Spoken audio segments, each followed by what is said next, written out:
A group of Ugandans in the diaspora is calling on the U.S. Congress to impose sanctions on those responsible for human rights violations in the East African country. The group petitioned lawmakers to impose targeted sanctions, saying they will serve as a deterrent to senior government officials in Kampala. Their calls follow the group's protests at the offices of Mercury Public Affairs, a public relations company in Washington, D.C., Friday.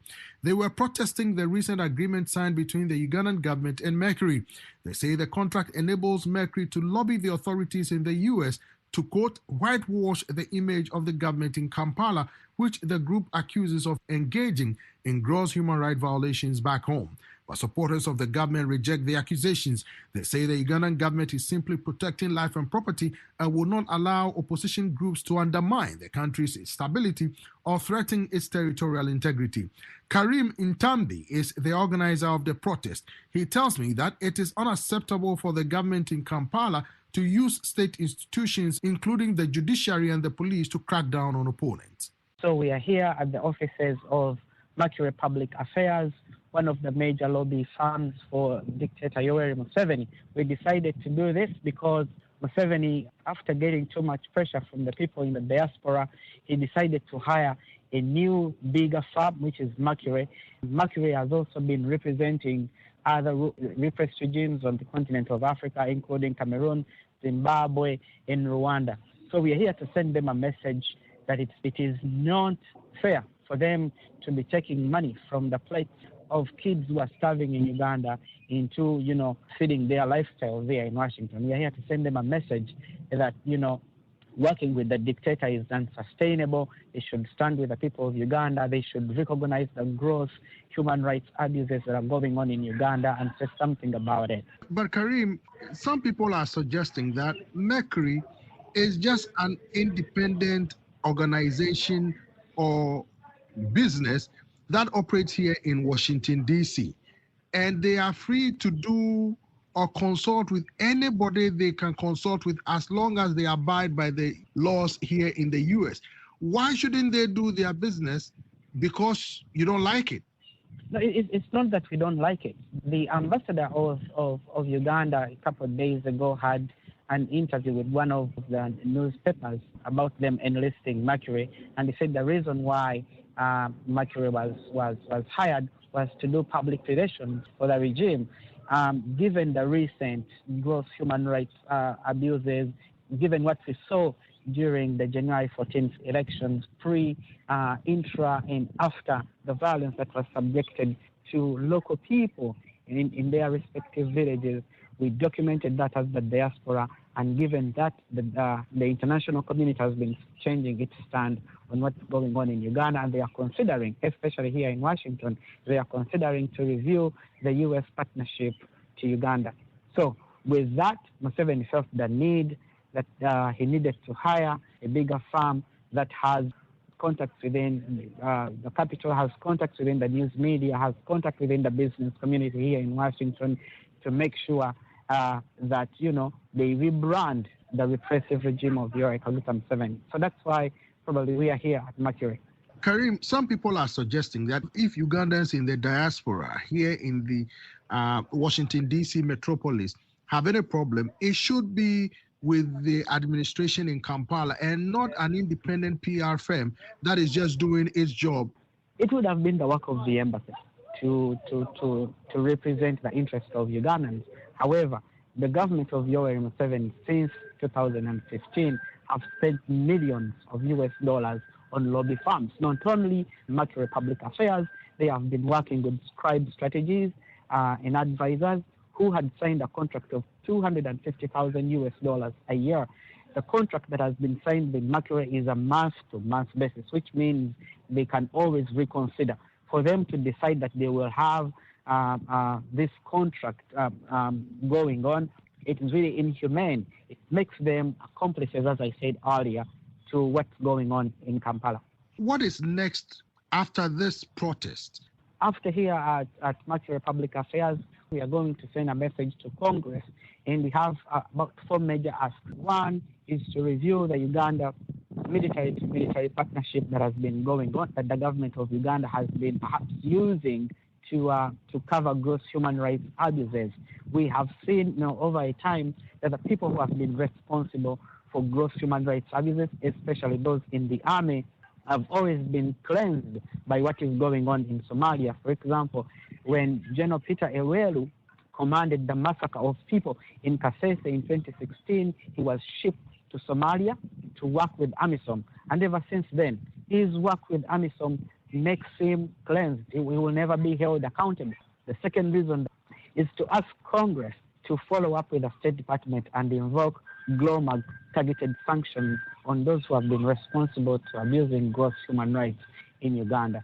The other reason is to follow up on the 116th Senate resolution that had been tabled by Senator Bob Menendez, who is the Senate Foreign Relations Chair.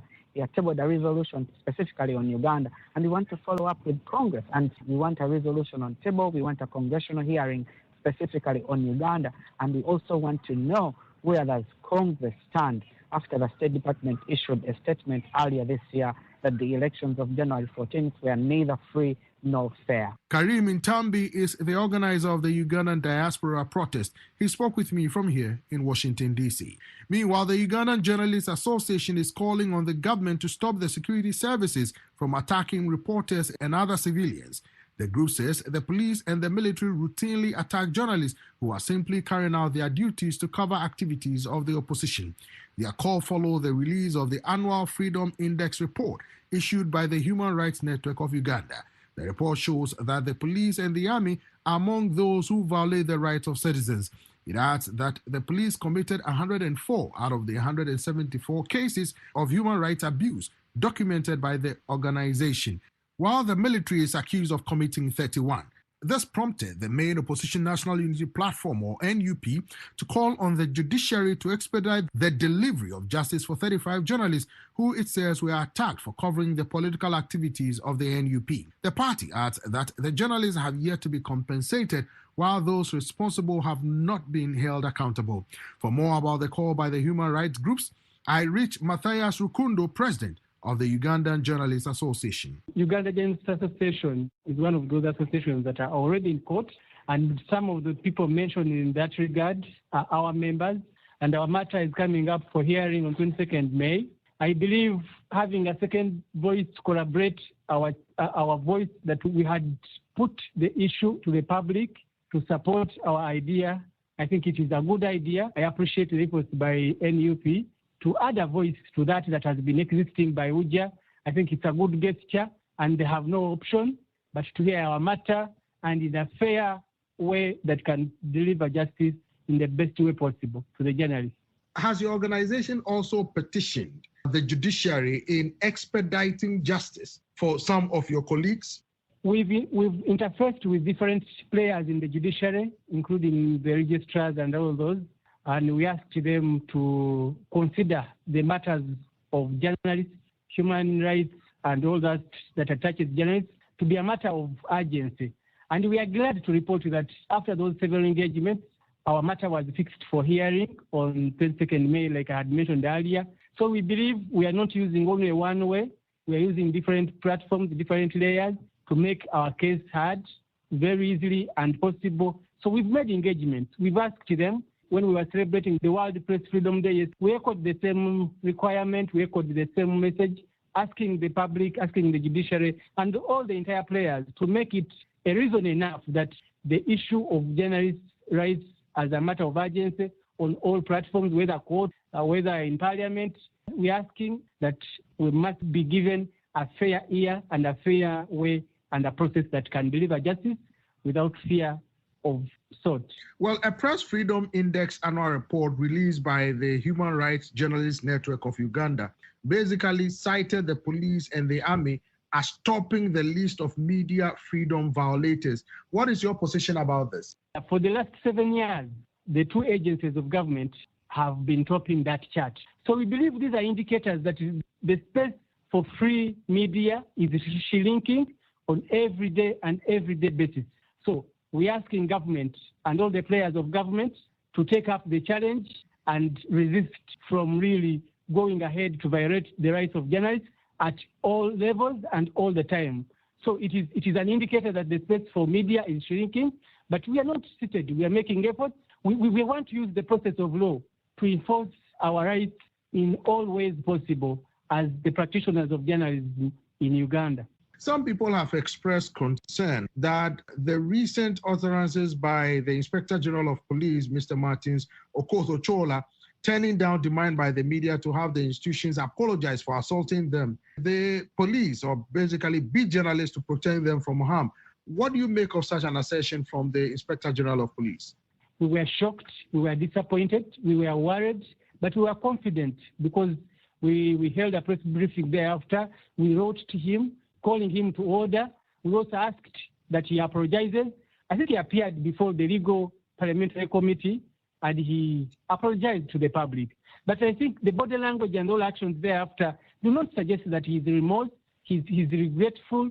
So we think it is a bad method, should be condemned by all human rights defenders.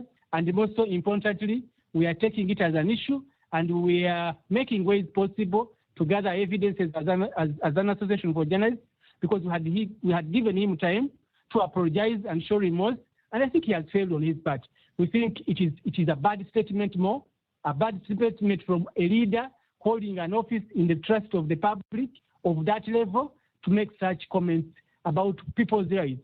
The rights for journalists are enshrined in the Constitution of the Republic of Uganda, but also in other acts like the Press and Journalism Act of 1995. So we believe Ochola should be called to order by the powers that appointed him. We had actually suggested in our petition to him that if we deem that he's not competent for this office, should resign immediately, because it is unheard of that a leader of a police force that has been indicated in all reports, index reports for journalists, and all other reports that are made by human rights defenders, police and the army tops the chart. So for him to go ahead and make such comments, it is a disappointment to the state, it is a disappointment to the citizens of Uganda, it is an indication of the shrinking space for human rights, not only for journalists, but also for the entire Ugandans. So we must fight and defeat the insinuations of all those nature. Matthias Rukundo is the president of the Ugandan Journalists Association. He spoke with me from the Ugandan capital, Kampala.